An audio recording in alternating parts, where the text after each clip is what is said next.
That's absolute fallacy.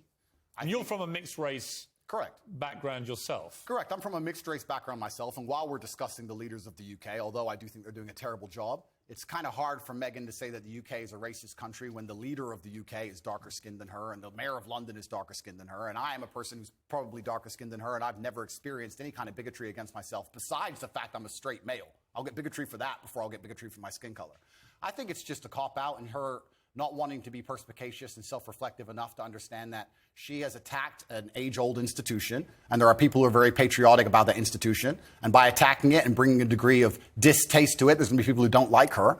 And if you're a dislikable person, you can't just instantly stand up and say it's because of my skin color. It might be because of your actions and some of the things you've said. I mean, I think there's probably no doubt she's had racism on social media because it's... Who hasn't, Piers? It's a cesspit. You probably have. Well, as I said just now, I've had death threats on social media and no one seemed to care very much. Yeah. But I think that's probably inarguable. My issue with what they've both been doing is if you're going to make allegations against an institution like the royal family and the monarchy, you've got to actually provide some evidence. You can't just spray gun this thing out there and say, well, somebody was racist. Yeah, and airing dirty laundry is never going to be respected by the populace, and being a tattletale is never going to be respected by the populace. And I think the problem with the modern world we're living in is a lot of age-old traditions are being destroyed in real time. It doesn't matter what the tradition is. Most of them are being eroded.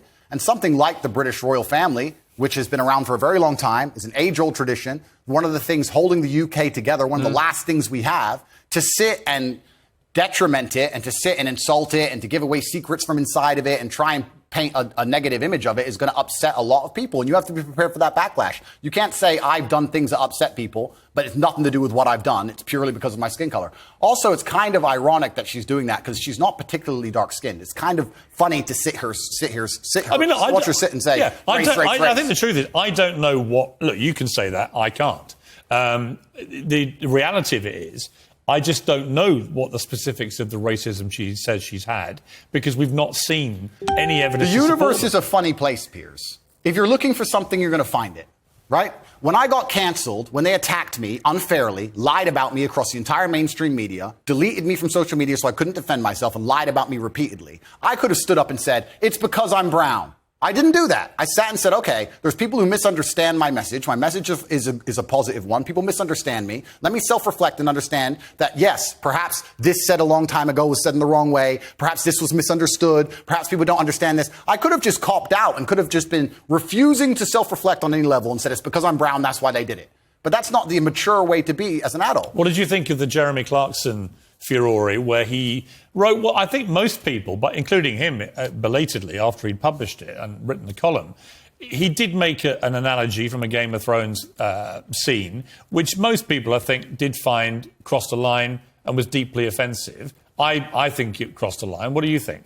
Yeah, I understand why people feel that. But when you attack an institution as old as the British royal family, you're attacking patriotism in and of itself for one of the most respected countries or previously most respected countries on earth, and you're going to have some visceral reactions. Perhaps Jeremy Clarkson is too famous and too well-renowned to say those kind of things, but there's a lot of people who genuinely feel that way, and that's why he said it. And this is what happens when you attack age-old institutions in any country. Should he have apologized? That's a good question. It looks like he did.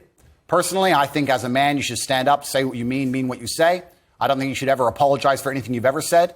Even me. What if you say something truly very offensive and you actually do regret it? If you truly regret it, then yeah, okay, you can apologize. But if at the time you meant it, then the best thing you can do is say, look, I've just changed my mind. I no longer feel that way. But at the time, that's how I felt. And I'm the person who says what he feels. And that's what I felt at the time. And I apologize that offended you.